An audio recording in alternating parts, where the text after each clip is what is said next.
The Bible speaks of two houses, one that leads to an everlasting kingdom and one that leads to judgment.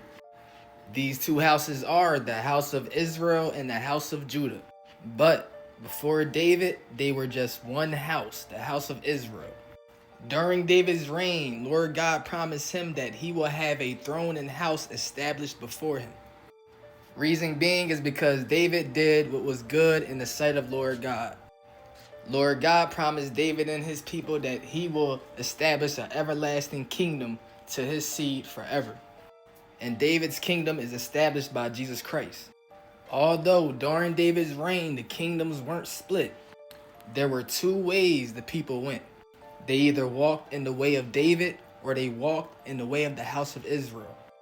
Walking in the way of the house of Israel is walking in the way of evil.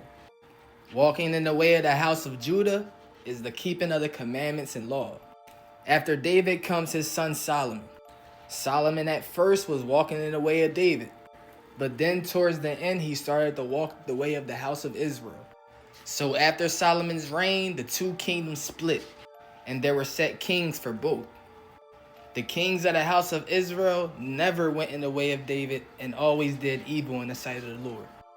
Only a few kings from the house of Judah followed the ways of David and did good in the sight of the Lord.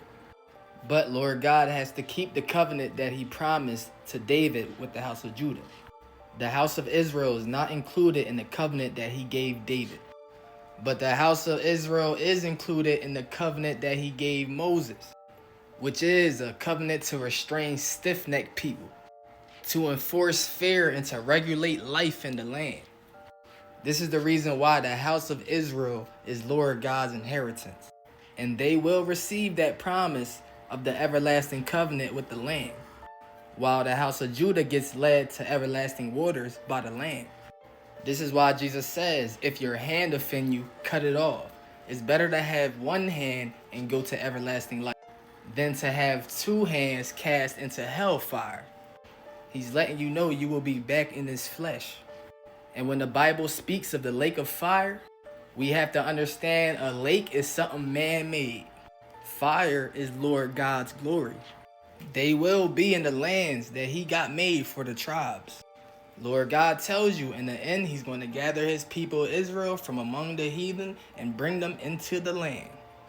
And he cannot wait to cast judgment.